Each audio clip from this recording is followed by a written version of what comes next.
मैं हूं निधि मिश्रा और आप देख रहे हैं 4 PM।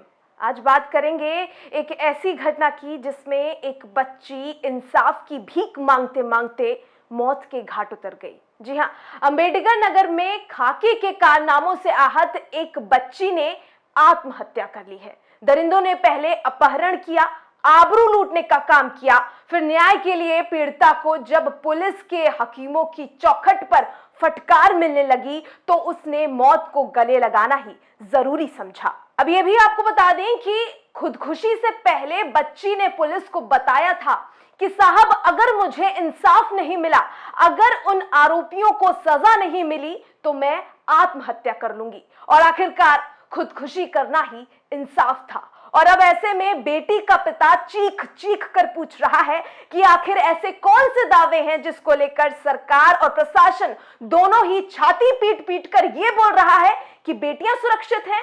कैसे यह कह दिया जाता है कि बेटियां खुलकर घूम सकती हैं, काम कर सकती हैं, जी सकती हैं। पिता का आरोप है कि जब बिटिया को थाने से न्याय नहीं मिला तो वो एसपी के यहां गई थी, जहां उसे डांट कर भगा दिया जाता है। और अब खुद एसपी साहब टीमें गठित कर रहे हैं। 16/9 को क्राइम नंबर 212/22 अंडर सेक्शन 363 कायम किया गया था। ये एक तहरीर प्राप्त हुई थी पीड़िता के पिता के द्वारा, जिसपे ये मुकदमा कायम किया गया था। 2 दिन बाद स्वयं पीड़िता के आ जाने पर उसका मेडिकल एग्जामिनेशन कराया गया तथा 164 का बयान कराया गया, जिसके अंतर्गत 2 अज्ञात व्यक्तियों द्वारा बलात्कार करने की पुष्टि बयानों के आधार पर हुई, जिसमें कि संगत धाराओं में 376D और पॉक्सो एक्ट में मुकदमा कायम किया गया। अज्ञात का अनावरण करने का लगातार प्रयास किया जा रहा है। इसके अंदर में टीम भी गठित कर दी गई थी और इसकी वैधानिक कार्रवाई प्रचलित है।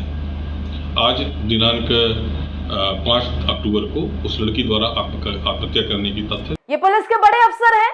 लड़की के मरने के बाद, बच्ची के मरने के बाद जांच पर उतरे हैं। 16 सितंबर को कक्षा 8 की बच्ची स्कूल गई थी और घर वापस नहीं लौटी। घर वालों ने ढूंढा, खोजबीन के बाद पता चला कि बच्ची लापता है। उसके बाद जब बच्ची घर लौटकर आई तो उसने अपहरण के बाद लखनऊ के किसी होटल में 2 युवकों द्वारा दुष्कर्म किए जाने की बात बताई। एक तो आनाकानी करने के बाद पुलिस शिकायत करती है, FIR करती है, मेडिकल कराकर दुष्कर्म की पुष्टि भी होती है, लेकिन साहब कुछ कर न सके। पुलिस इस बिटिया को भरोसा नहीं दिला पाई कि बिटिया को साहब की फटकार के बाद भरोसा नहीं रहा। रोज ऐसी घटनाएं सामने आती हैं और साहब इंसाफ नहीं दिला पाते हैं। तो वापस कर दीजिए वो मेडल जो आपको इंसाफ के लिए मिले हैं। आप मामले को दबा सकते हैं, लेकिन बेटियों के सवालों के बोझ को कभी नहीं उतार पाइएगा।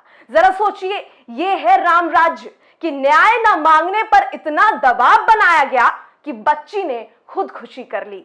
न्याय मांगते मांगते एक बच्ची खुदकुशी कर लेती है और आप देश की बेटियों को यह भरोसा दिला रहे हैं कि वो सुरक्षित हैं। जरा सोचिए कि इस तरह का राम राज्य जहां बेटियां खुलकर जी नहीं सकती, आए दिन इस तरह का घटनाक्रम आप सुनते हैं, देखते हैं, पढ़ते हैं, लेकिन सड़कों पर कैंडल मार्च देखने को मिलेंगे, फाइलें दबती हुई देखने को मिलेंगी, लेकिन इंसाफ नहीं मिलेगा। अब ये तस्वीर किस तरह से सामने आएगी, क्या कुछ होगा, उन सबको देखने के लिए आप देखते रहिए 4 PM। मैं निधि मिश्रा, नमस्कार।